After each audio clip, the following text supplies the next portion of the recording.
Bismillah ar-Rahman ar-Rahim. Today I'm going to talk about the cardiac preload. I think we have discussed before the cardiac afterload. When you look at the heart, I think the dynamics of the heart, or the cardiac output can be determined by four major points. The first, which is the cardiac afterload. This is a problem we discussed before. And then we can look at the cardiac preload. This from the side, right side, and left side. Usually we talk about the left side, and then the contractility of the heart, or the myocardial contractility, and the heart rate. So this is a very important point when we discuss about the hemodynamics of the heart: cardiac afterload, cardiac preload, contractility, and the heart rate. When we look at the circulation itself, it is formed, it is a closed system of pipe containing blood, and there is a pump. This system is in continuity with each other, so it is difficult to differentiate, but usually differentiate it into venous and arterial, or preload and afterload, in order to understand the dynamics and to define the precise points of defects if there is some sort of defects. So this circulation starts by the mean systemic pressure, again to talk about it, which is the venous return, which is determined by the mean systemic pressure and the right atrial pressure, the difference between the two in phase of venous resistance. And this is the venous return which comes to the right ventricle, and the diastolic and systolic function of the right ventricle to pump the blood to the pulmonary circulations, and to come from the pulmonary circulations to the left ventricle. This venous return will determine the left end diastolic volume. This is the preload, and after that, the contraction of the left ventricle, or the systolic function of the left ventricle, again is the systemic afterload, will determine the cardiac output, and so the perfusion of the organ. The target point of the circulations is the oxygen delivery to the tissues, or perfusion of the organ, and this perfusion of the organ is the function of the left ventricular afterload, or left ventricular contraction, but this is preceded by the left ventricle and the systolic volume, or the diastolic function, how much of the blood coming to the left ventricle to inject that to the systemic circulation.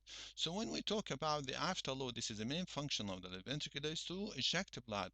Afterload is the force exerted by the left ventricle against what? Again, it's left end systolic volume. Left end systolic volume, this is a preload. This is a venous return coming to the left ventricle. In order to eject or to expel stroke volume against this systemic vascular resistance, or we call it afterload, but because in the systemic one it is not just systemic vascular resistance. So the afterload is the force exerted by the left ventricle against left end systolic volume. Against left end systolic volume, against this is a preload. How much of the blood returning to the left ventricle, and how much of it will be ejected to the circulations, again is this afterload, in order to secure the perfusion of the organ. So this is the problem. This is left endosteric volume will be determined by how much of the blood is going to return to the right ventricle. This is the venous return, which is determined by the difference between the right atrial pressure and mean systemic pressure. So again, against the venous resistance. This blood will come to the right ventricle to be accommodated by the right ventricle in a diastolic function, and after that ejected against the pulmonary resistance in a function in a systolic function of the right ventricle, and then the venous strain coming back to the left ventricle, and the left endosteric volume. This is will be determined by how much of the blood returning to it, in addition to the determinant part of the left endosteric volume, like rapid ejection, diastolic ejections, atrial kick, and the diastolic time, and the compliance of the left ventricle. So this is the point when you look at the and the preload. For the preload, this is a point because sometimes when you look at a patient with shock or hypotension, we have to discuss it from different angles. Is it a systolic failure, or is it a systolic failure? Is it a preload problem? Is it something in the mean systemic pressure? This is loss of the volume or something like that, increase in resistance and the venous resistance, or increase in the right atrial pressure due to a lot of things we're going to talk about it. So the venous resistance is decreased, or there is something problem with the right ventricle, the so-called ventricle atrial fibrillations, or tachycardia, or stiffness of the left ventricles, or left ventricular resistance in front of it, which interfere with the pushing the blood, expelling the blood to the lung, or the venous stand is interfered with here by matrix stenosis, or thrombocytology in the mitral valve, or finally the final point, which is the left endosteric volume, and the determinant of left endosteric volume from rapid ejections, atrial kick, and the stroke time, and at the same time the problem of the compliance of the left ventricle.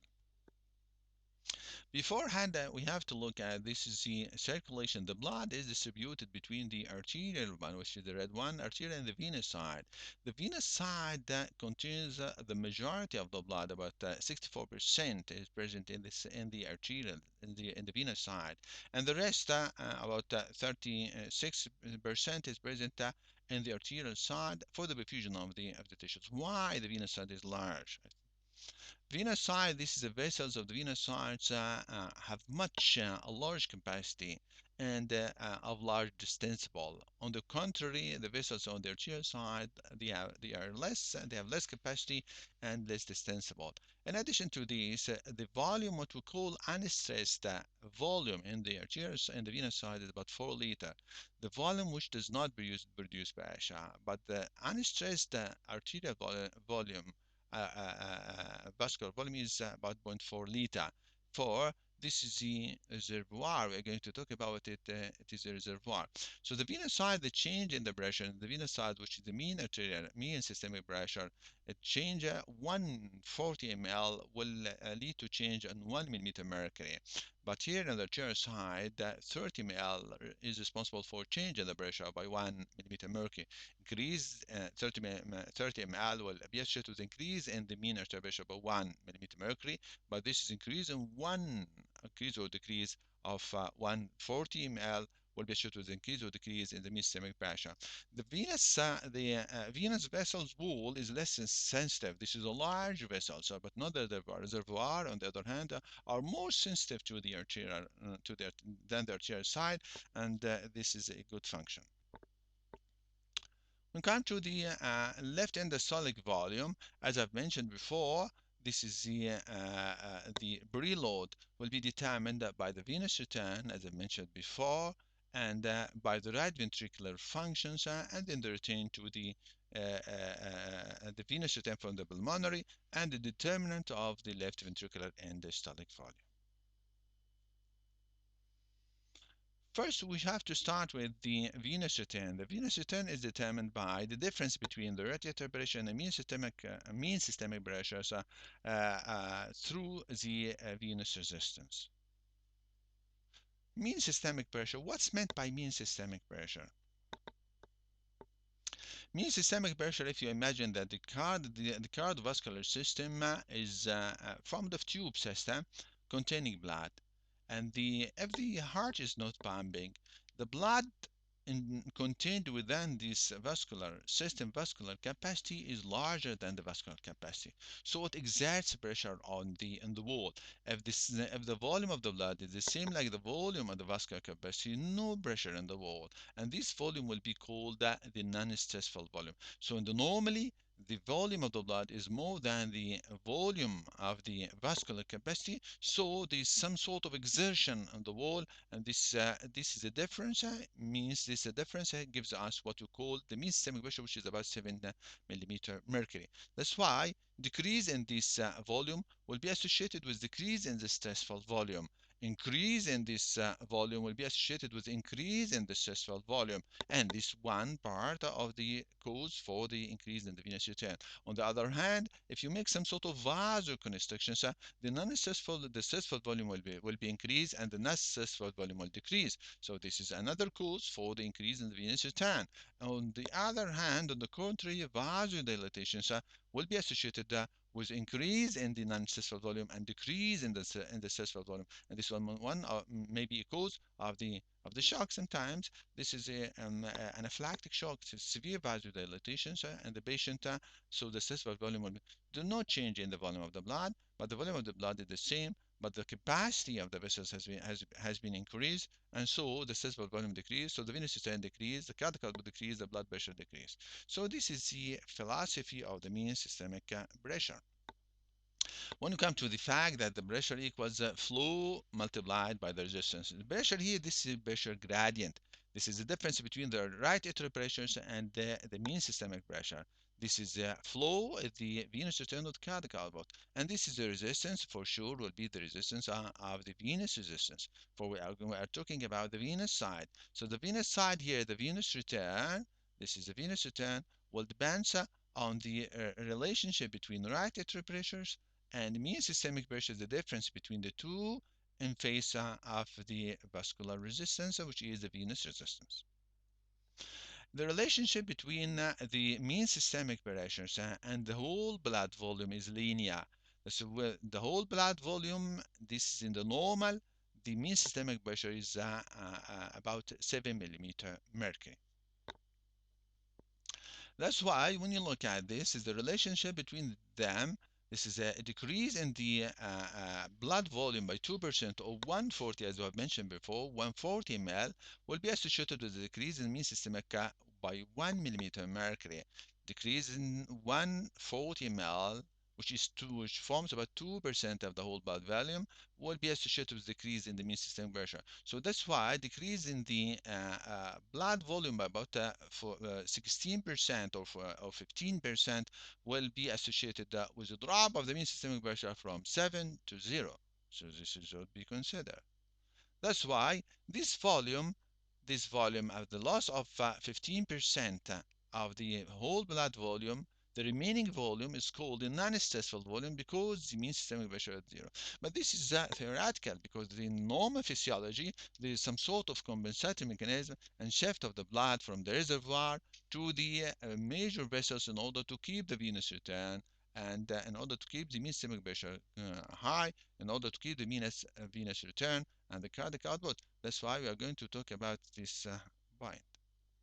What are the venous reserve? The reservoir here, this is I've mentioned before, that the volume of the blood in the venous system is about 64%. It's more than that the arterial system, but the majority of this blood is present as a reservoir. The reservoir in the large veins in the abdomen and the thorax, and in the splanchnic area, in the sinuses of the liver, in the spleen and splanchnic area. This is a part in addition to these the vascular plexus of the skin, and these vessels are very sensitive to the catecholamines, to angiotensin 2, to the vasoactive drugs. So in stress, these vasoactive drugs will lead to some sort of a spasm of this reservoir, leading to shift of the blood to the large vessels in order to keep the mean systemic pressure the same, or the mean systemic pressure constant, in order to secure venous return and the cardiac output. So this is a reservoir. This is a function of these reservoir vessels. So the mean systemic pressure, this is in the whole blood volume, in the normal whole blood volume, the mean systemic pressure is 7 millimeter mercury.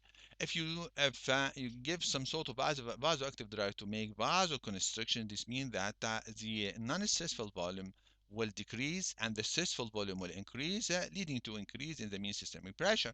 And this is one of the mechanisms we are dealing in case of high potential or hypovolemic shock. We give vasoactive drugs in order to increase the stressful volume and decrease the non-stressful volume in order to secure the mean systemic pressure high, to secure the venous return and the cardiac output. On the other hand, vasodilatation is a case of anaphylactic shock or septic shock. There is severe vasodilatation, increase in capacity of the vessels, and increase in the non-stressful volume and decrease in the stressful volume, and so the venous return, the mean systemic pressure decrease, and so the venous return decrease, and the cardiac output, and so forth. So this is vasodilatation, decrease in the mean systemic pressure, vasoconstriction, increase in the mean systemic pressure.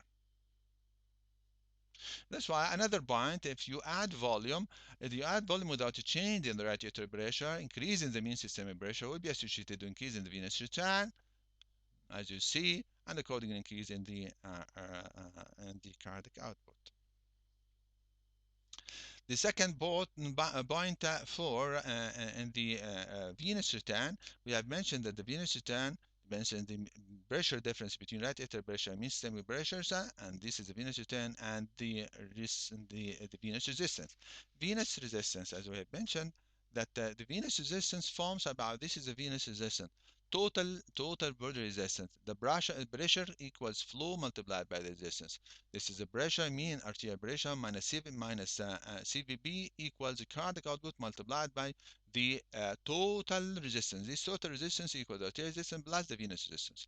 Venous resistance forms about 15% of the total vascular resistance. And this usual resistance is present in the relatively large diameter of the center venous pressure. It is affected by the superior vena cava. These are the large vessels which are easily compressed or flattened by the surrounding tissues. And the examples of this increase in the resistance, number one, many veins entering the thorax over the first strip are partially compressed by the sharp angle of the pass over the bone. And in the neck, the atmospheric pressure prevents the jugular vein from assuming a rounded shape when a person is upright, and this increases resistance. Within the thorax, when you make some sort of negative pressure, these veins may collapse. And this is one of the causes for the plateau curve or for the plateau part of the venous pressure curve. And in the abdomen, the abdominal pressure, the abdominal weight, or the abdominal hypertension will be associated with the flattening of the large of the great veins and interfering with the venous return. So these are the points for the increase in the resistance for the venous side. The most important one and the common, which is abdominal hypertension, or increasing the abdominal pressure, leading to squeeze of the veins, and at the same time compressing the pressure or making a pressure on the of the diaphragm to increase the pleural pressure, so increasing the right atrial pressure. So the difference between right atrial pressure, which is now high, minus the mean systemic pressure, which is the same, or in addition to the decrease in the venous return due to the resistance, this will be associated with decrease in the venous return to the right side, and according to the cardiac output, and the patient may go to hypotension or shock. So this is the abdominal hypertension. So this is a cause of the increase in the venous resistance. So the venous resistance, increase in the venous resistance will be associated with decrease in the venous return, or but on the other hand, the decrease in the venous resistance will be associated with increase in the venous return. The presence of the arteriovenous fistula for sure will be associated with increase in the venous return. To conclude here, this is a normal curve, this is vascular curve, and this is the cardiac output curve, and this is the point, this is the right atrial pressure, and this is increase in venous resistance will be associated with decrease in the venous return of the cardiac output. Increase in the mean systemic pressure will be associated with increase in venous return of cardiac output. Increase more of the venous resistance on the mean systemic pressure, so with decrease in the venous resistance will be associated with increase in the venous return and decrease in the cardiac output. The third part from the venous return is the right atrial pressure. Right atrial pressure, because here the pressure here is the difference between right atrial pressure and mean systemic pressure. Look at this. This is again, this is the right atrial pressure, and this is the mean systemic pressure. The difference between the two is very important for the venous return. We have to consider now that the right atrial pressure increase in the right atrial pressure from 0 to 1 by 1 millimeter mercury will be associated with a decrease in the venous return by 14%. This is an important part. So this is right atrial pressure is 4 by 14 was about 60, 56. So there is a decrease in the venous return by 56%. This is an important point. So the right atrial pressure will be increased by a lot of things. By pulmonary embolization, by right ventricular infarctions, by tension pneumothorax, by hemopericardium, by high BP. We are going to talk about it. What are the causes for? And this is it acute or chronic? Decrease in the venous return will be associated with decrease in the right atrial pressure will be associated with increase in the venous return. First, decrease by 1 millimeter mercury will be associated with increase by 10, but after that decrease and becomes to a plateau, no more increase, the same increase. So the after 3, -3 or -4 millimeter mercury right atrial pressure, there is no more increase in the venous return and no more increase in the right atrial pressure. This is a plateau time. That's why this is the relation between the right atrial pressures, mean systemic pressures, and the venous return. You can find this is the Bluetooth one, and this is the upstream one, or the increase in the change in the right atrial pressure will be associated with the change in the on the venous return. But here in the Bluetooth, there is no change in the venous return. That's it. This is the normal one. This is the right atrial pressure. This is the venous return. When you come to this is increase in the venous in the right atrial pressure will be associated with decrease in the right atrial and the venous return. Increase more will be associated with more decrease in the venous return. Increase more will be associated with more decrease in the venous return, and this should be considered. So long as the right atrial pressure, the mean systemic pressure is the same. Look at this. This is a patient with a spontaneous breathing. Spontaneous breathing, this means that the patient is going to make some sort of negative pressure. This negative pressure will shift the curve. This is a curve to the left. And the shift of the curve to the left may be associated with increase in the venous return. But if it is close to the plateau part, this means that there is no change in the venous return. But on the other hand, if the right atrial pressure is on this curve in this part, and you make negative pressure, so the curve will be shifted to the left, and so this will be associated with increase in the venous return. But on the other hand, if there is increase in the right atrial pressure, as in the case of myocardial depressions or right myocardial infarction or something like that, so the right atrial pressure will be increased, and the curve will be shifted to the right. Shift to the right without this is an acute problem without concomitant increase in the mean systemic pressure. So the difference between this one, instead of 0, it is more. So this is the difference is decreasing. So the venous return will decrease, and accordingly the cardiac output will decrease. So shift to increase in the right atrial pressure without concomitant increase in the mean systemic pressure. This means that there is shift of the curve to the right, so the venous return will decrease, and accordingly the cardiac output will decrease. This happens in a lot of things. Right myocardial infarctions, putting the patient on PEEP, on mechanical ventilations, tension pneumothorax, hemopericardium, cardiac tamponade. All of these will, in an acute problem, will be associated with increase in the right atrial pressure without concomitant increase in the mean systemic pressure. So the venous return will decrease and the cardiac output will decrease, and should take care of it. If this myocardial depression, and in this case, this is the plateau part of the cardiac curve, and venous negative pressures will not be associated with increase because this is the curve will move on this part. On the other hand, if you put a patient, this is a shift of the curve to the right. In the case, as I've mentioned before, post pressure ventilation will shift, will increase the right atrial pressure instead of this number, it will be increased. Increase in the right atrial pressure without concomitant increase in the mean systemic pressure, the venous system will decrease and the cardiac output will decrease. So this should be considered when you put a patient, a normal patient or with a normal cardiovascular system, and you put a patient on post-patient ventilation and you with high beat.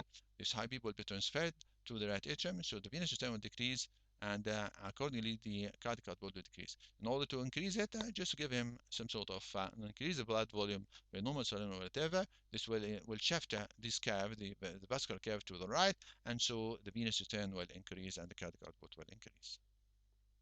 This is what happens here. This is a patient, say, on mechanical ventilation, say, and you put him to the shift of the curve to the right with increase in the right atrial pressure, no concomitant increase in the venous return and the mean systemic pressure, so the venous return will decrease and the cardiac will decrease. If you give him fluid, this means that you are increasing the mean systemic pressure, and this is the shift of the vascular curve from to the right. So this is the point now. So the venous return increase and the cardiac output will be increased. So this is to conclude that this is a patient for the problem of the right atrial pressure and the mean-systemic pressures, and this is the difference between acute and chronic. If there is this is the cardiac curve, and this is the vascular curve, and this is the intersection point, which is A. This is the right atrial pressure, and this is the venous return of the cardiac output, and this the central venous pressure or right atrial pressure.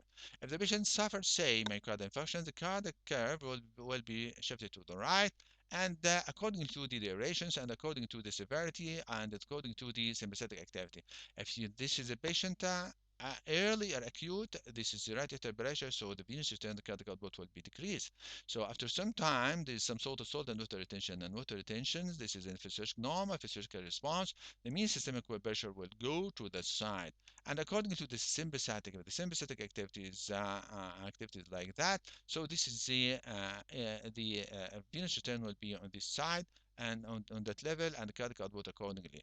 But if there is some more sympathetic activity, this means that the curve will be shifted to the left, and this is a cardiac curve, and so the point will be shifted from B to C, and so the cardiac output will be increased. So the cardiac output will increase due to two things. Number one, increase in mean systemic pressure due to the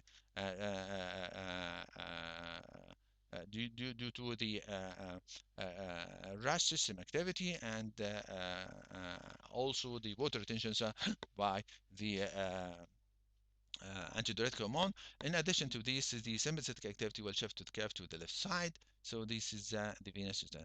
When you come to the another one, more venous, more retention of fluid will be associated with more increase in the mean systemic pressure. This and so the point will come to that side, and or this is a problem. So you will see that the reactions between the shift of the curve to the left again and the mean systemic pressure increase by the salt and water retentions, which will determine the cardiac output and the venous return.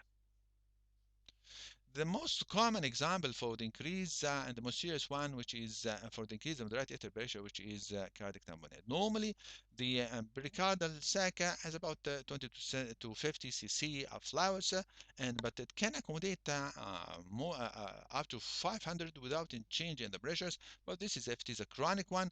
This chronic one is more expansions of the parietal pericardium, but the basal pericardium itself, but the parietal pericardium, if the accumulation is rapid, so this means that the pressure will increase. The pressure will increase and will affect more the right sided more than left side, and right atrium, then the right ventricle, and after that the left side.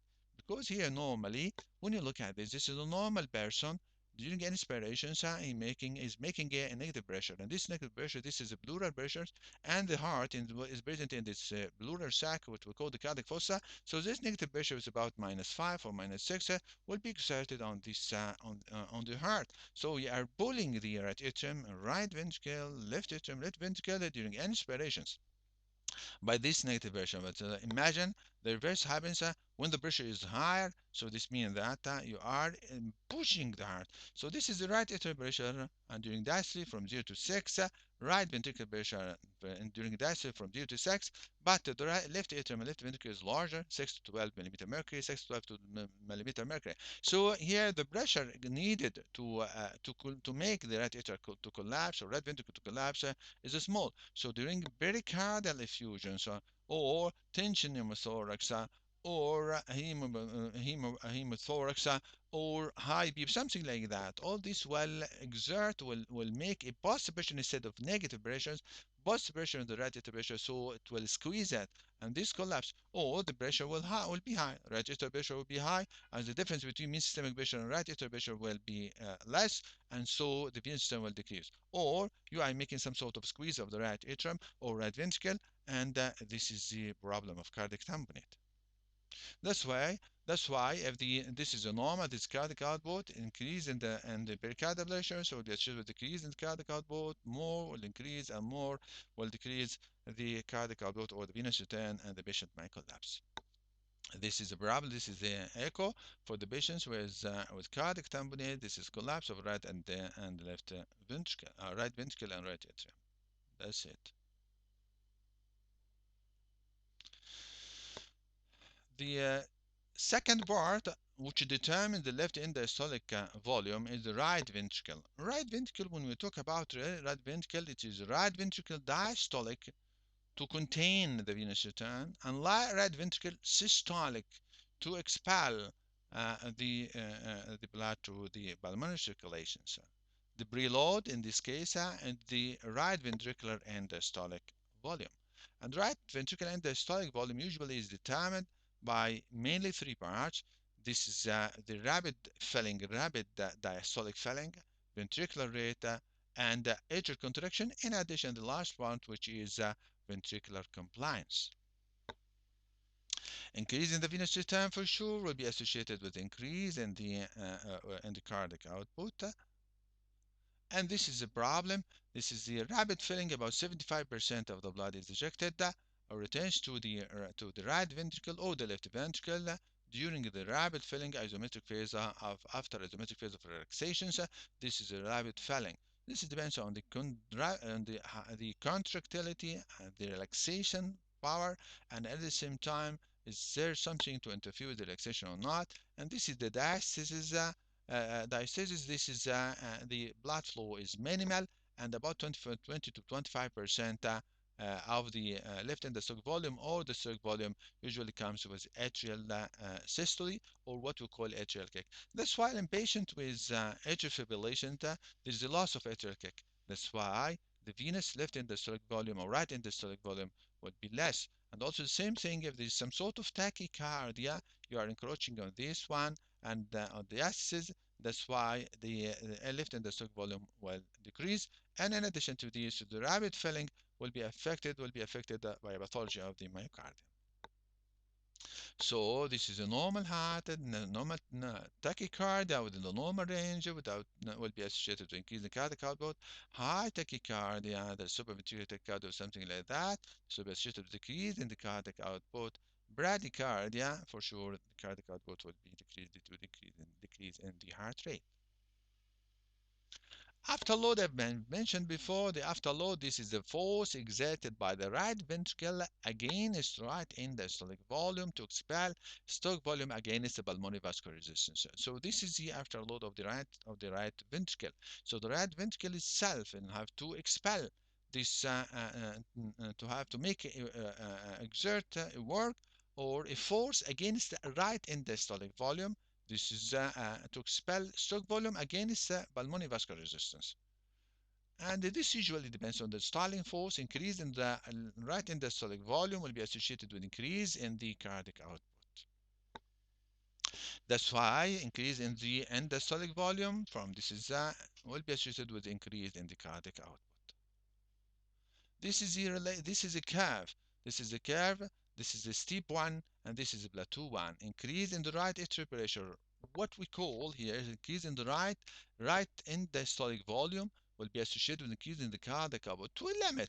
After this limit, no more increase, because here you have recruited all the sarcomere along its longitudinal axis, so you took the measure or the maximum force by sharing of all the sarcomeres. And after that, this no more sarcomere is added, so no more force, and so this plateau part will be associated, increase in the volume will be associated with increase in the CVB on the right side. On the left side will be associated with increase in the pulmonary pressure without concomitant, without increase in the cardiac output.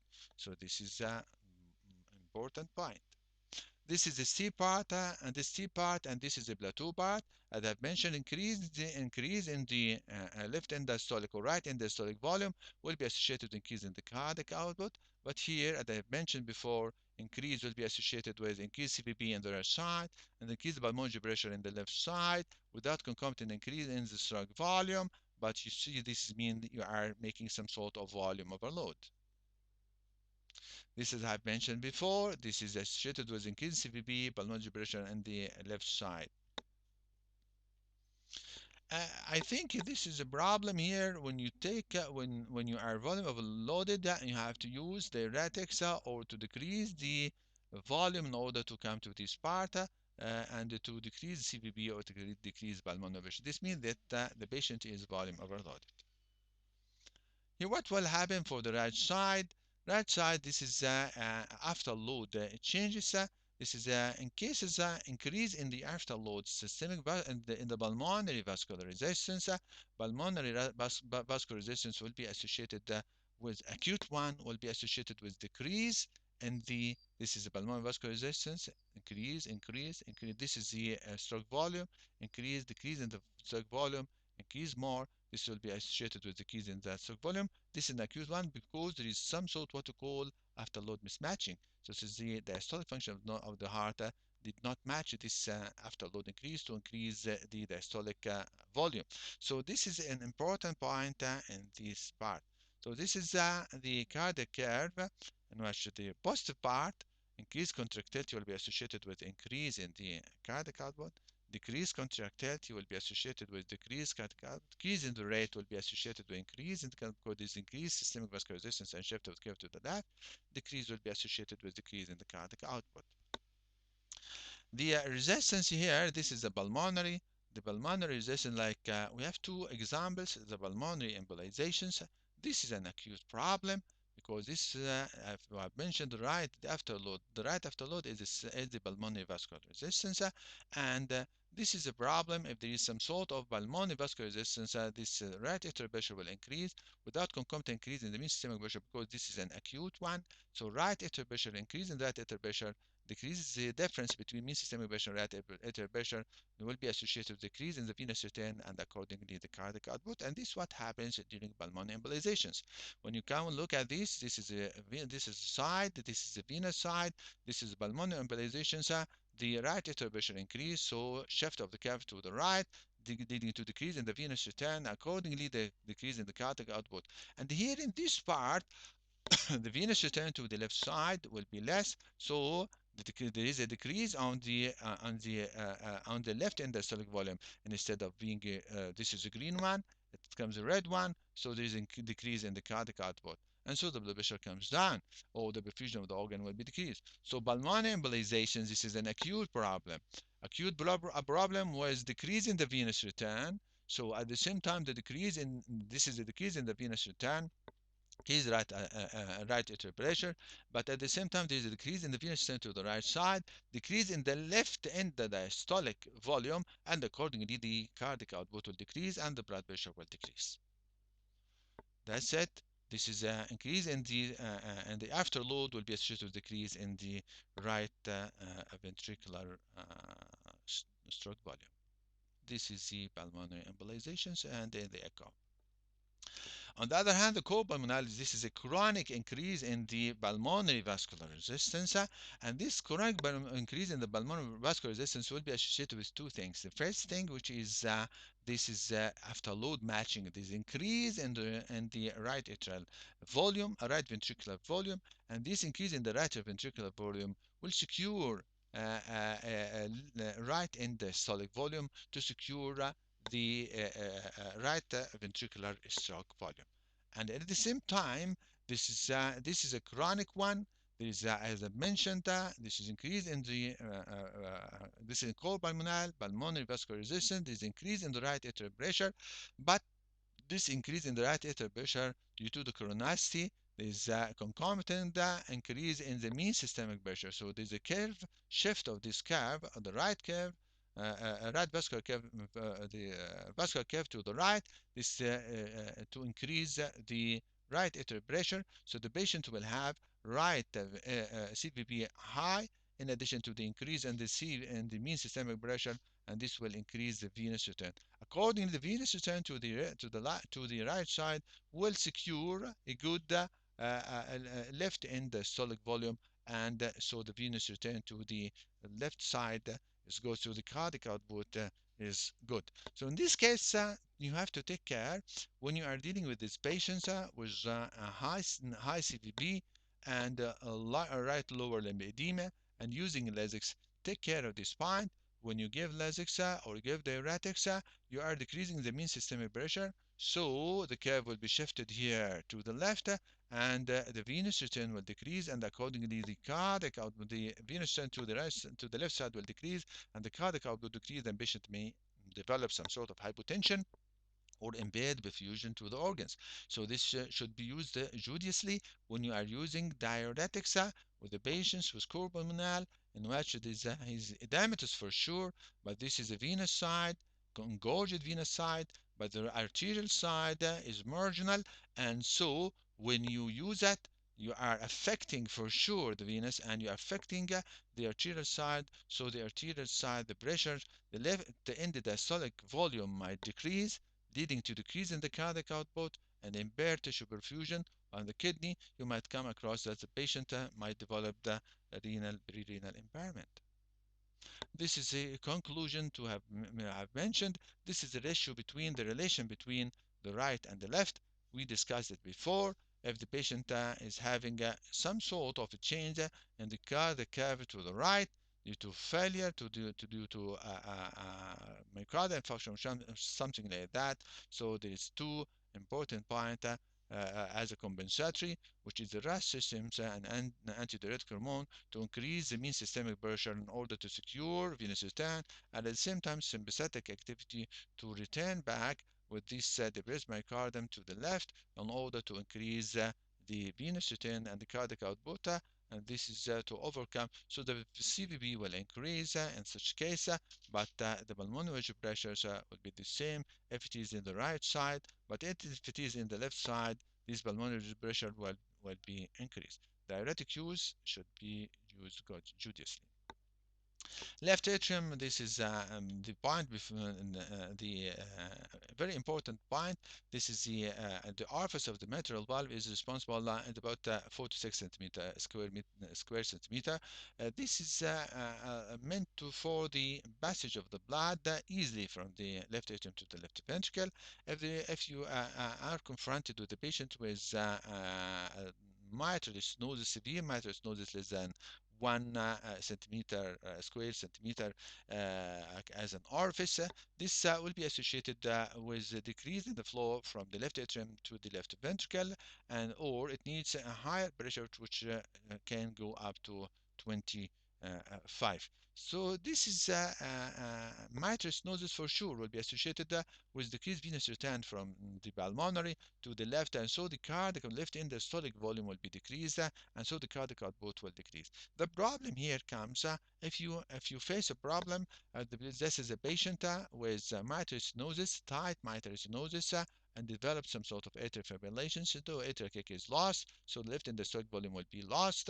The left end-diastolic volume will decrease, and so the cardiac output will decrease, and the blood pressure will decrease. Or the patient develops bacterial endocarditis, and so the orifice decreases too much, and so the venous return will to the left end-diastolic volume. Left end-diastolic volume will decrease, and so the cardiac output will decrease, and the blood pressure will decrease. Or the patient is having prosthetic valve and missed the treatment with Marivan or warfarin, and thrombosis happened on this part. So this means that there is obstruction, so the venous return to the left side is decreased, and so the left intestinal volume will be small, so the cardiac output will be small, and the blood pressure will drop. So this is an important point or an important step when we talk about left intestinal.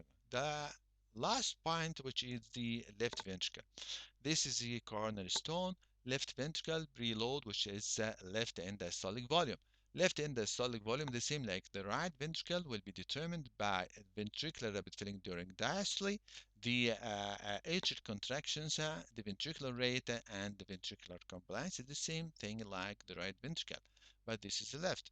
As I've mentioned, this is about 70 to 75% of the blood coming to the left ventricles during the rapid filling, and the rest about 20 to 25% during atrial contractions or atrial systole, and this is the diastasis, a small amount of the blood comes. So the left end diastolic volume will be determined by these facts: atrial kick, rapid filling. This is a stiff heart will be associated with decrease in the flow during rapid filling. Tachycardia will diminish this part, the flow in this part, and atrial fibrillations, this will be lost. So this is the left end systolic volume will be determined by these things. So the increase in the volume will be associated with increase in the left end systolic volume, and accordingly cardiac output decrease. This is the afterload matching. This is the afterload matching. This is the compliance of the left ventricle. Increase in the afterload will be associated in this case with increase in left systolic volume in order to secure the cardiac output.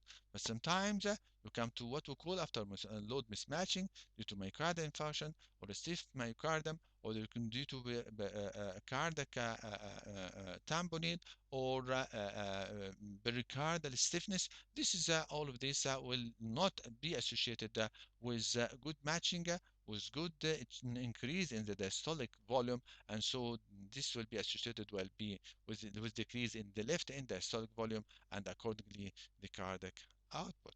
So this is another important, which is a compliance of the left ventricle, decrease in the compliance of the left ventricle due to pathology like myocardial infarctions or infiltration of the myocardium, or due to beep, or due to cardiac tamponade, or due to tension pneumothorax, or abdominal hypertension, or whatever, this would, which will interfere with the diastolic function of the left ventricle. This will be associated well with decrease in the left end diastolic volume or a concomitant increase in the pulmonary wedge pressure. So this is the heart, this is T part, this is the Bluetooth part of the heart. Increase in left end diastolic volume due to increase in the venous return from the cycle we have mentioned, that will be associated with increase in the cardiac output. But when you reach to this point, this is the Bluetooth part, increase in the venous return will not be associated with increase in the cardiac output, but will be associated with increase in the pulmonary wedge pressure, and this is the volume of load. This is that set. This is the steep part. This is the patient with volume overload in which there is or the myocardium is depressed, and in this case it is relatively volume overload because the heart here, this is the no more increase in the cardiac output, and the volume added will be added to the pulmonary pressure. So the heart itself, this is a cardiac, left end diastolic volume. Increase in the left end diastolic volume is important to increase in the cardiac output, decrease in the left end diastolic volume. Like in the case of acute heart failure, the acute heart failure is no compensating mechanism, diastolic volume decrease and left end diastolic volume decrease, and this will be associated with decrease in the cardiac output. Coronary heart failure is this some sort of adaptations, and there is more dilatation of the left ventricle, and so the left end diastolic will be increased, and this compensate for the increase in the cardiac output. This is again, and we have discussed it before regarding the venous side and the the right left ventricular side. So to conclude that the left end diastolic volume depends on the venous return, which is determined by the mean systemic pressure from increase in volume, decrease in volume, vasoconstriction, vasodilatations, the venous resistance like abdominal compartmental syndrome, right atrial pressure, and the factor which determine that atrial pressure is mainly the cardiac contaminate, the tension pneumothorax, the post-pressure ventilations. All these will interfere with the venous return, and then we come to the ventricular. Right ventricular functions, systolic functions, and diastolic function. Diastolic functions, we have mentioned what are the factors, and systolic functions, and then the venous return to the left side, and then the mitral valve problem, and then the mitral, the left end diastolic volume, and what are the determinants of left end diastolic volume. The same like the right ventricle one, which is the rapid filling during diastole, atrial contractions, and the heart rate, in addition to the compliance with the right ventricle or left ventricle. So when you look at the patients with a preload problem, we have to discuss all these problems. And thank you.